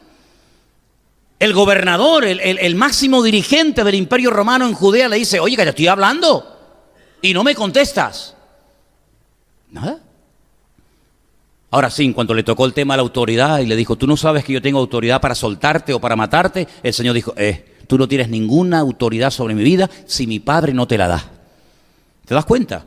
Entonces, queridos hermanos, las pruebas, las dificultades que Dios permite en nuestra vida están todas pensadas y planificadas perfectamente por la mente sabia de nuestro Dios para tratarnos donde Él sabe que necesitamos ser tratados. A veces es en el orgullo, a veces es en la impaciencia, a veces no sé lo que puede ser, pero hay tantas áreas que conforman la vida de un ser humano y en todas y en cada una probablemente el Señor nos va a tratar cuando Él crea conveniente. Ahora, yo lo dije una vez, al inteligente, al que tiene comunión con el Señor, un simple gesto es suficiente, pero al torpe, dice, ni tirándole piedras se va a dar cuenta. Corrige al sabio y sabio será más sabio. Corrige al necio y se te convertirá en tu enemigo. ¿Habéis leído ese proverbio? Es buenísimo. Te lo voy a decir otra vez. Corrige al sabio y será más sabio. Te dirá, oye, gracias, estaba equivocado, tienes razón, oye, yo decía que era blanco y resulta que era amarillo. O resulta que yo creía que era allí y no, es aquí. Y el sabio te va a agradecer que lo corrija y será más sabio. Pero corrija al necio, ni va a cambiar y encima te va a odiar a muerte y se va a convertir en tu enemigo. Por eso dice él, no eches las perlas a los cerdos porque se te van a volver en tu contra. Hay que ser sabio y saber cuándo decir, hasta aquí llego, no digo nada más, para no perder el tiempo. Porque el Señor muchas veces decía, no me quieren oír, Pedro, coge la barca y llévame para otra orilla, y se iba. Y los que le echaban de aquí no valoraban el hecho de tenerlo allí al Señor, y en la otra orilla lo estaban esperando y le decían, Señor, ¿dónde te has metido? Que hacía días que te estábamos buscando, ¿te das cuenta? Entonces tenemos la palabra de Dios que nos va a probar, por supuesto, es viva, es eficaz, corrige, enseña, exhorta, redarguye, convence. Tenemos las pruebas, las dificultades, pero después tenemos un tercer elemento que también está en Hebreos, capítulo 13, versículo 7. Es un versículo muy bueno, que se lee muy poco, pero yo creo que viene bien, porque como dije que los tres principios empiezan por P, primero era la palabra, segundo era las pruebas, y tercero está en el versículo 7, a ver si la encuentra. Esa es, los pastores. Palabra, pruebas y pastores. Acordaos de vuestros pastores. Claro, lo dice en plural porque a lo mejor a lo largo de tu vida tendrás varios, ¿no? Acordaos de vuestros pastores que os hablaron la palabra de Dios, ¿vale? Considerad, meditan eso, cuál haya sido el resultado de su conducta e imitad su fe. ¿Tú lo haces? Yo no tengo que imitar tu fe, pero tú sí tienes que imitar la mía. Luego yo tengo que tener un poquito más de fe que tú, ¿no? Imitad la fe de vuestros pastores. Y los pastores, según la Biblia, no solamente son los responsables ante las congregaciones de dar palabra y enseñanza y tratar de ampliar el conocimiento de la congregación y llevarte a lugares de delicados pastos y animarte cuando estás desanimado y todo eso, sino que los pastores fundamentalmente tienen una obligación y es la de corregir, es la de amonestar, es la de advertir, decir, mira, cuidado si te juntas demasiado con esta persona, porque tal vez tú no entiendes lo que yo te estoy diciendo ahora, porque no te puedo decir todo. Pero si tú te sigues juntando demasiado con esta gente, vas a terminar mal. Y claro, uno a veces dice, pero ¿y por qué me dice eso? Pues porque a veces uno tiene información que tú no tienes, ¿verdad? Y cuando un pastor te ama, no te va a pasar la mano. Cuando un pastor te ama, probablemente te va a decir, mira, lo que estás haciendo creo que no es correcto. ¿Por qué? Porque la palabra de Dios dice esto, esto, esto y aquello. Claro, sería el colmo que él te diga que no hagas esto y él lo esté haciendo. Por eso dice, considerad cuál ha sido el resultado de su conducta. Pues claro, si tú me estás diciendo que no tengo que robar y luego tú estás robando, pues ya me contarás, ¿no? No como aquellos que decían, haz lo que yo te digo, pero no lo que yo hago. No, cuidado. No, haz lo que yo te digo y haz lo que yo hago también. Yo no he llegado a ese extremo, pero Pablo decía, sed imitadores de mí. ¿Usted puede decir eso? Bueno, en algunos casos sí. Tampoco seamos tan humildes y tan ridículos. No, yo no puedo decir. Vamos a ver, ¿usted tiene fe en Dios? ¿Tiene fe en el Señor hoy por hoy, sí o no? Pues le puedes decir a alguien que no tiene, pues mire, imíteme a mí. ¿Usted lee la Biblia? Se encuentra con una persona que no cree en la Biblia, que la rechaza y dice, pero mire, imíteme a mí, lea la Biblia, imíteme a mí, venga a la iglesia conmigo, imíteme a mí, ponga su confianza en el Señor. Hay algunas áreas en las que, por favor, faltaría más. Claro que podemos decir, imíteme a mí en el sentido de que me estoy esforzando, amo al Señor, me congrego, leo su palabra, intento ampliar mi conocimiento, le alabo y le adoro. Mira, hermanos, que yo no sé cómo se alaba a Dios, porque yo me convertí en una iglesia que eso nos enseñaba. Pues mire, mírame a mí, tú mírame a mí. ¿Y cómo aprendimos muchas veces a orar? Pues a veces mirando a otros, ¿sí o no? Cuando yo llegué a la iglesia yo no sabía orar, porque una cosa es pedir y otra cosa es orar. Hay gente que no sabe orar. Yo les oigo, digo, ¿cómo todavía no ha aprendido a orar? Saben pedir, pero no saben orar. Orar es otra cosa. Orar es otra cosa. A veces la gente recurre a la oración para pedir, y venga a pedir, y venga a pedir, y te pido por el niño, y te pido por la tal, y yo digo, pero es que no está orando, solamente está pidiendo y pidiendo y pidiendo y pidiendo. Orar es un concepto mucho más amplio que simplemente pedir y desahogarme. Ay, qué bien me quedé, ya me desahogué. No, orar es otra cosa. Orar es otra cosa. Y cuando te levantas en una iglesia o diriges una oración en público, pues procura hacerlo bien, porque el Señor quiere que hagamos las cosas bien, con orden, ¿verdad? Y cómo se ora, y cómo se empieza, y cómo se termina. Hay formas de orar bien, ¿verdad? Entonces, los pastores, Dios nos los pondrá en el camino. Yo no sé los pastores que tú has tenido en el pasado. La verdad es que no lo sé. Porque, hombre, pastorear a una persona de cero es una maravilla, pero pastorear a veces personas que han pasado por 30 manos es como adoptar a un chico de 25 años. No es lo mismo adoptar a un niño de 6 meses que adoptar a un hombre de 30. Ya me parece que en algunas cositas me parece que ya no va a cambiar. Pero por eso es bueno que nos dejemos tratar y nos dejemos, no, es que mi iglesia, es que mi país, sí me parece muy bien, pero es que tú no estás ni en tu país ni en tu iglesia. Estás en otro país, en otro contexto cultural, en otro continente, con otras palabras, con otras expresiones, con otra cultura, con otras cosas que a lo mejor allí eran malas, aquí son buenas, lo que aquí es bueno, allí era malo. Entonces es cuestión de saber adaptarnos también. Pablo era un experto en saber adaptarse a las culturas. Pablo llegaba y no tenía ningún reparo en trabajar con gentiles. Hay gente que lo saca de su contexto, de su denominación y se pierden, no saben. Ay, no alaban como yo y mira lo que dijo y por qué levantó las manos. Bueno, hijo, si tú quieres servir al Señor, adáptate a comer lagartos. No, es que yo solamente como caviar porque yo me crié toda la vida comiendo caviar y faisán. Pues me parece bien. Entonces usted no podrá ir nunca a otro continente donde comen ratas. Es que no me gustan, pues no sirves para misionero. Perdona que te lo diga.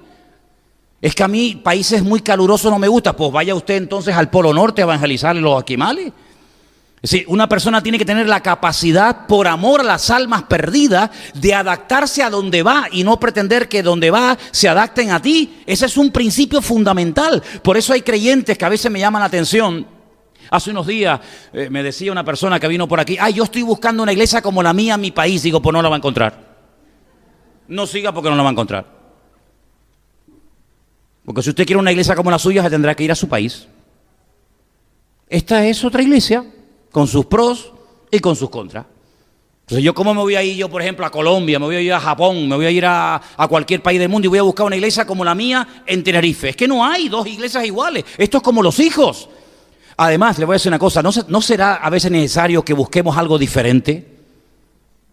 ¿No será a veces importante y bíblico y correcto que el Señor te diga, no, pero aprende a moverte en otros ambientes, no siempre en tu ambiente, sino aprende a adaptarte con otras culturas, con otras comidas, con otro folclore, oye, eso también enriquece a las personas.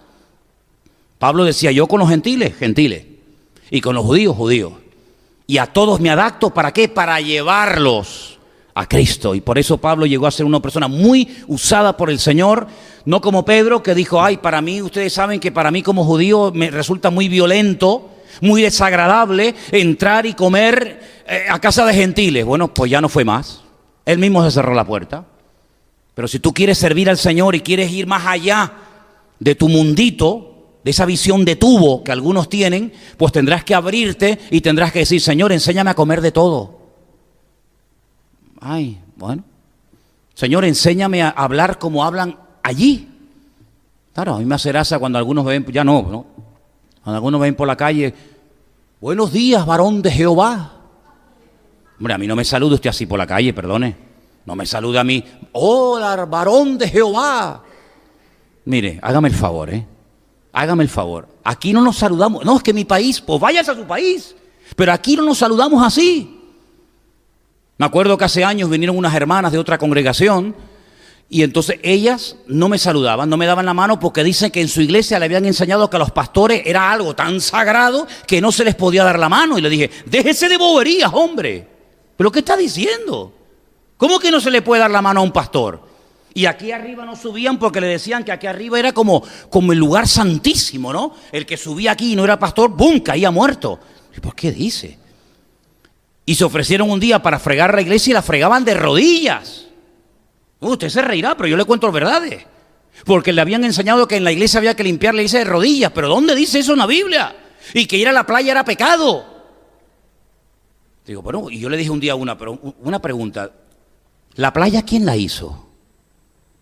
¿Quién creó el mar y las playas? ¿Quién las hizo? Bueno, aquí hay algunas artificiales, ¿no? Pero bueno, en resumen, ¿quién hizo las playas? El Señor. Bueno, pues el problema no está en la playa, el problema está en su cabeza. Es como el que está en la casa viendo la televisión.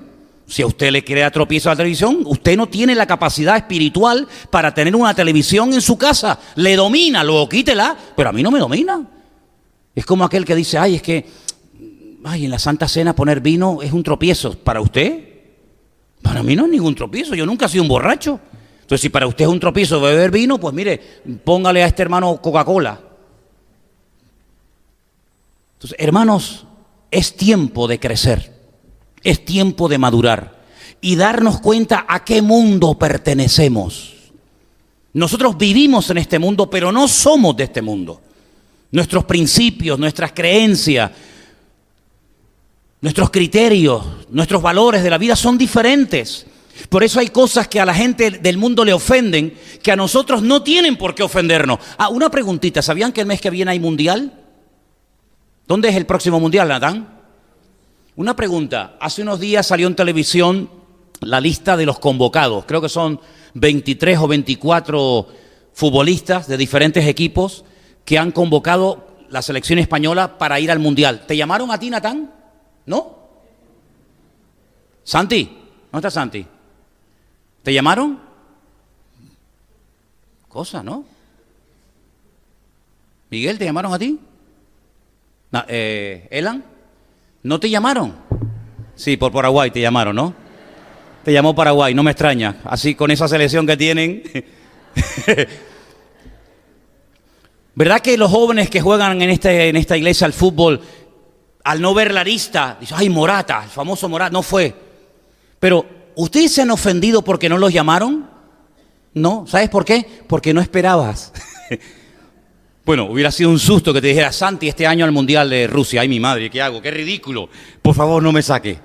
Como no esperábamos que nos llamábamos, ¿por qué? Porque ni estamos en ese mundo, ni nos sentimos preparados, evidentemente, para estar en ese nivel de élite deportiva.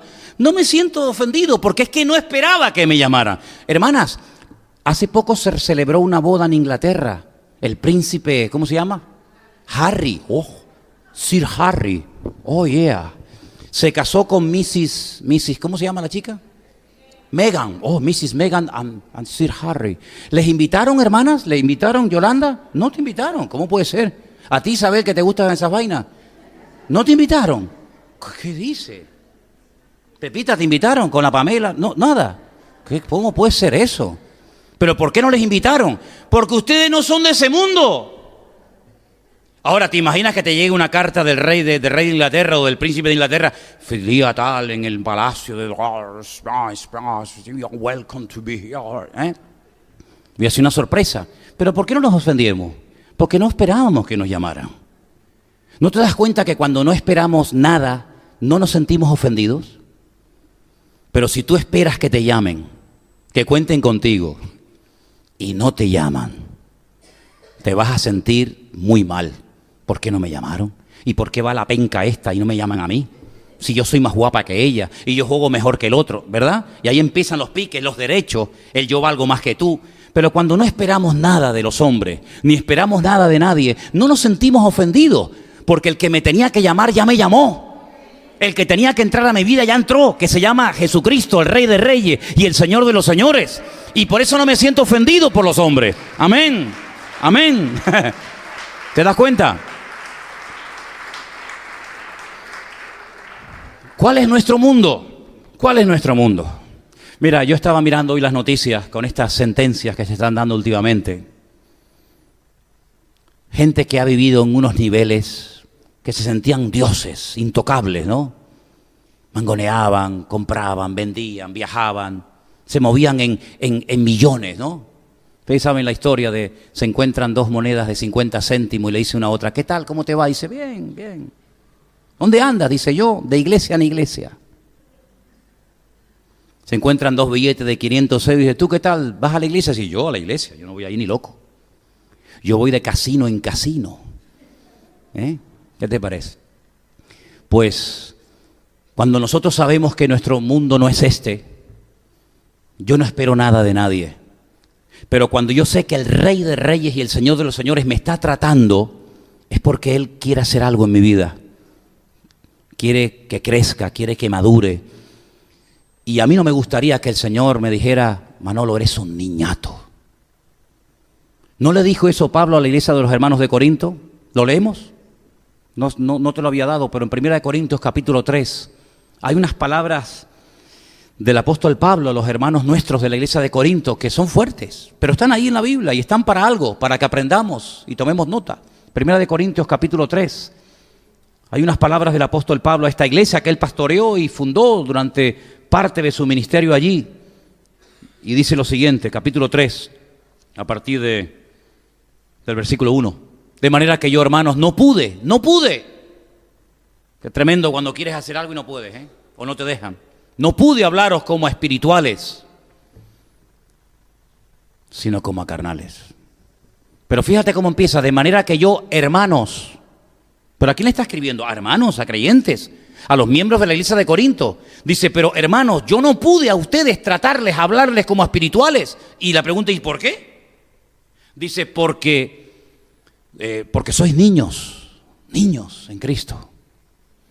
Os di a beber leche, que es lo que se le da a los niños, y no vianda. Vianda es el alimento sólido, ¿verdad? Porque aún no erais capaces, ni sois. No es un problema del pasado. No, es que seguís igual.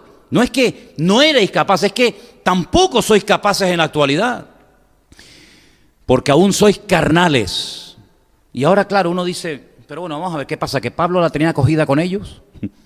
Como cuando decíamos, no, es que el profesor la tiene cogida conmigo. Ya. Siempre contigo. No hay otro más que tú, ¿no?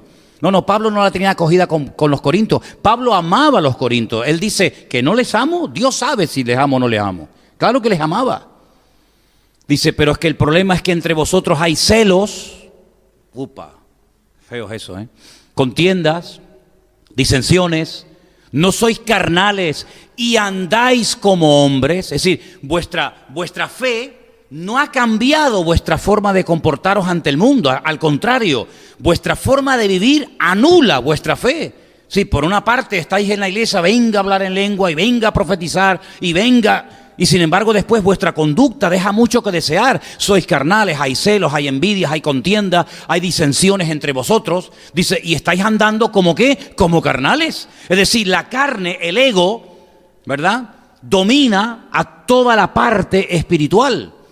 Sabéis que hay una lucha entre la carne y el espíritu. En Romanos capítulo 8 podéis leerlo, 7 y 8, dos capítulos extraordinarios. Pero cuando domina la carne, los celos, la envidia, ¿verdad? Los malos pensamientos, las malas actitudes, es la carne la que está prevaleciendo por encima del espíritu. Y Pablo dice, y en vuestro caso es la realidad de la iglesia. Dice, sois carnales. Diciendo uno, yo soy de Pablo, el otro, yo soy de Apolos. ¿No sois carnales? ¿Pasa aquí eso cuando yo salgo de viaje? ¿Quién me va a predicar? Ay, no me diga. Ay, qué bueno. ¿Pasa eso? Ustedes sabrán si pasa o no. Pero en la iglesia de Corinto pasaba. Luego ustedes no están vacunados contra esa actitud, porque es la misma. ¿Quién? ¿Manolo? ¿Marco? ¿Anderson? ¿Perico? ¿Palote? Queda igual. ¿Pero qué dice ahí? ¿Quién es Pablo? ¿Y qué es Apolos? Son servidores, gente que sirve, que lo hace lo mejor que puede. Los servidores por medio de los cuales habéis creído, y eso según lo que a cada uno le concedió el Señor, está más claro que el agua. Pablo dice, yo planté, él fue el fundador de la obra, luego vino otro pastor, Apolos, regó, pero en definitiva el crecimiento, quien lo ha dado, no es ni uno ni otro, sino es el Señor, ¿te das cuenta? Entonces Pablo veía la conducta, veía el comportamiento, la forma como se comportaban los corintios y decía, es que yo no puedo tratarles a ustedes como espirituales, yo no puedo profundizar, no puedo llevarlos a un nivel, a una dimensión mucho más profunda en vuestra relación con Dios, porque vuestro estilo de vida impide que yo les enseñe a ese nivel, porque sois carnales y lo demuestra. No es que yo se me ha metido en la cabeza, no, es que son carnales, no, es que os lo puedo demostrar. Cuando hay celos, cuando hay envidia, cuando no se le puede decir esto a una persona o a la otra y te enfadas y enseguida te pones en guardia, es que todavía la carne domina. Porque los muertos no se ofenden. ¿Tú has visto un muerto que se ofenda? Los muertos no se ofenden. Tampoco cuando le echas piropos, te sale de la tumba y te dice, oye, gracias. Los muertos, nada, son muertos, ni sienten ni padecen.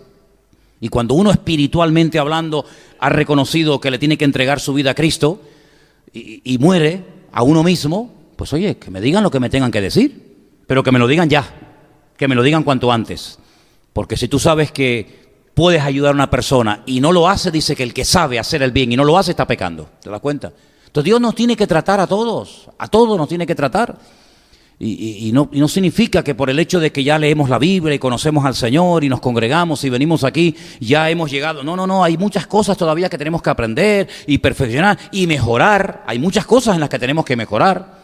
No nos sentimos ni superiores ni inferiores a la iglesia con la cual el Señor todavía está tratando y muy profundamente. Y por eso muchas veces ustedes cuando termina un culto me dicen, oye, hoy el Señor me trató, hoy el Señor me habló. Gloria a Dios. Gloria a Dios. Sería una tragedia que el Señor no nos hablara. Sería una tragedia que el Señor no nos ministrara. ¿Cómo reaccionamos cuando el Señor trae una palabra? La persona que le está dando ni se entera de lo que está diciendo. Es la verdad, créanme. No es que nos ponemos de acuerdo. Oye, mira, dista tal y tal porque va ahí fulanito. No, es fulanito. No, es que yo ni me muevo así ni me moveré jamás. Pero el Señor sabe tu corazón, el Señor sabe tu vida, sabe lo que estás pasando en el hogar, sabe cuáles son tus pensamientos, tus temores, tus angustias, y el Señor viene, te trae a la iglesia y te habla. Pero cuidado, esa sensación de que el Señor me está hablando hoy, es que la que está atrás está diciendo lo mismo, y el que está delante y el que está a derecha, es que todos nos exponemos ante el mismo Dios y ante la misma palabra. Y a través de la palabra, a través de las pruebas y luchas de la vida, y a través de los pastores, de los siervos de Dios, Dios moldea y perfecciona nuestra vida. Objetivo del Señor, que crezcamos, que maduremos. Hay unos versículos muy bonitos que me gustaría que ustedes leyeran esta noche en la carta el que la haya escrito a los Hebreos, capítulo 5, donde dice que debiendo ser ya maestros, conocéis el texto, ¿verdad? Debiendo ser ya maestros, todavía tenéis necesidad de leche y no de alimento sólido. Y entonces una de las cosas que dice el autor de esa carta es que ya por el tiempo y por la práctica ya tenían que haber alcanzado un nivel superior. Debiendo ser ya maestros, ahí está, después de tanto tiempo, tenéis necesidad de que se os vuelva a enseñar cuáles son los primeros rudimentos de las palabras de Dios. Habéis llegado a ser tales que tenéis necesidad de leche y no de alimento sólido, porque debiendo ser ya maestros después de tanto tiempo, fíjate qué palabra, ¿no? Después de tanto tiempo, sí, los tiempos, saber adaptarnos a los tiempos. Cuando yo era niño, ¿Qué dice Pablo? Pues yo hablaba como un niño. Yo no siempre tuve esta voz. No siempre tuve esta estatura. Yo tuve durante mucho tiempo, no un complejo, porque yo la verdad es que nunca me sentía acomplejado de nada. Pero yo era el más pequeño de mi equipo de fútbol, yo era el más pequeño de mi clase. Yo tenía la cosa de que yo no crecía y los demás crecían. Yo no tenía pelos por ningún lado, todos los demás eran gorilas. Yo terminaba el partido de fútbol, nos íbamos a las duchas y yo miraba a todos aquellos y decía, madre mía. Y yo le decía a mi padre, papá, ¿por qué no me salen pelos por ningún lado? Yo me he cortado pelo de la cabeza y con cinta de siema me lo ponía en el sobaco y en otras partes. Te lo digo de verdad, te estoy confesando un secreto. Porque me daba vergüenza ir a la ducha y era lampiño y yo veía aquellos tan grandes, pelos por todos lados y yo no tenía pelos por ninguna parte. Y mi padre me decía, ya crecerás, tranquilo, ya crecerás, ya crecerás. Y tenía toda la pared llena de rayas porque yo decía que yo no crecía. Y Pablo dice, cuando yo era niño, pues yo hablaba como un niño, y yo también, y todos los que hemos sido niños, hablábamos como niños, pero llegó un momento en el que ya pasamos esa etapa. ¿Te das cuenta? Entonces ya no hablamos igual, ya no pensamos. Pero ¿cuenta esto Pablo única y exclusivamente de nuestro crecimiento cronológico, de la parte física, o apunta a algo más profundo? Yo creo que sí. Yo creo que Pablo dice, a ver, ¿usted cuánto tiempo lleva convertida, hermana? Pues mire, 1 año, 2, 5, 10, 20, vale, de acuerdo. ¿Usted sigue hablando hoy en día igual que cuando se convirtió? No puede ser que un hombre de 30 años tenga la misma edad de un niño de 8 años, tenga la misma voz de un niño de 8 años. Aquí pasa algo. Hay hombres que hablan así, hola hermana. Pero hombre, eso no es normal, ¿verdad? Eso no es normal. Lo normal es que la voz cambie. Y que tu forma de hablar, de pensar, de reaccionar, de orar, de interceder, de predicar, de estudiar, tiene que cambiar, tiene que haber un crecimiento en mi vida, tiene que haber una madurez. Yo no estoy tan pendiente de que, ay, no me saludó el pastor, es que ya no me importa si me saluda o no, que yo no vengo aquí para que este hombre me salude. ¿Por qué me tiene a mí que saludar? Yo estoy aquí para estar pendiente, ¿habrá venido alguna persona nueva? Oye, mira, aquella chica es nueva, aquel señor es nuevo, aquel joven no. Pues yo me voy a acercar aunque no me lo digan. Hola, ¿qué tal? ¿Cómo estás? ¿Cómo te llamas? ¿Por qué? Porque ahora tengo otra visión de la vida. Ya no soy yo el centro, ay, a ver que no me saludó nadie. Pues hijo, pues muévete y saluda a los demás. Es que no cuentan conmigo, pues cuenta tú con los demás, ¿verdad? El niño no, el niño quiere ser el centro de atención. Como le toca el juguete, como no le hagas caso al niño, siempre quiere ser el centro de atención. El adulto no, el adulto está pendiente de de aquello, del detalle, de la puerta, del vaso de agua, del niño, de la puerta, de la luz, del sonido. Está pendiente de otras cosas. Su vida ha cambiado en todos los sentidos. Espiritualmente tenemos que crecer y tenemos que madurar y tenemos que ser diferentes a hace 5 o 6 años atrás cuando nos convertimos al Señor, ¿sí o no? ¿Todavía te cuesta orar? Pues hijo, pues tienes un gran problema. Mira cómo no te cuesta ir a trabajar. No, pero orar, pues entonces usted no ha crecido, discúlpeme. Pues dígale a alguien, ¿me podrías enseñar a orar? No te dé vergüenza, es que los discípulos ya eran gente grande y le dijeron a Cristo, Señor, mira, nos hemos enterado que Juan el Bautista le enseñaba a los discípulos a orar. ¿Y? ¿Tú nos podrías enseñar a orar a nosotros? Sí, mira, vengan para acá. Y les dio un curso acelerado de cómo orar. Y cuando se dieron cuenta de que no tenían la fe que tenían que tener para estar al lado de Cristo, pues claro, para ser pescador de Galilea, si no tienes fe no pasa nada. Pero espérate, es que te ha llamado el maestro, y vas a quedar en evidencia. Te ha llamado el maestro de maestros. Tu fe, amigo, es una fe de domingo, es una fe muy, muy raquítica. Mira, Señor, ¿nos podrías aumentar la fe? Ellos se atrevían a expresarle al Señor sus carencias, a decirle, Señor, ni sabemos orar, ni tenemos fe, queremos crecer, queremos aprender, y se dejaron tratar durante varios años. Y mira lo que llegaron. Llegaron a unos niveles espirituales increíbles. Bueno, pues hay gente que todavía no sé cómo oran. Y llevan años aquí adentro. Pues todavía no sé cómo oran. Y casi a veces hasta me obligan a decir, no llames a esta, no llames al otro. ¿Por qué? Porque... Pero eso no puede ser. Eso no puede ser. Si mañana te ofrecen a ti un trabajo en Carrefour, en el Corte Inglés o donde sea, tú vas a decir, ay, en Corte Inglés no, que hay mucha gente y me van a mirar. Pero mira, es que te van a pagar 1.500 euros de sueldo. Ay, no, por favor, ay, no. Pero es de dependiente, ay, no, póngame abajo en el almacén, que no me vea nadie. ¿Por qué no reaccionas así ante el mundo? ¿Y por qué reaccionas así ante el Señor? Que no me llamen a mí los hombres para trabajar me da igual. Pero que yo sepa orar y expresar mi gratitud delante del Señor, Ahora mismo, cuando quieran. ¿Por qué? Porque estoy orando y estoy hablando con mi Señor. Bueno, pues si todavía te cuesta compartir la palabra, todavía te cuesta orar, todavía te cuesta abrirte, pues son áreas en las que tienes que crecer. Cuando viene gente nueva, los atiendes, te fijas que viene gente nueva. El domingo había gente nueva. Esta tarde tenemos una chica aquí entre nosotros que es nueva, que ya estuvo el domingo aquí, ¿verdad? Gloria a Dios. Y tenemos que estar abiertos a personas que vienen buscando del Señor, que quieren cambiar, que están buscando la verdad, que pueden venir heridos, que pueden venir maltratados, que pueden venir golpeados de la vida o de religiones o de sectas, ¿sabe Dios qué?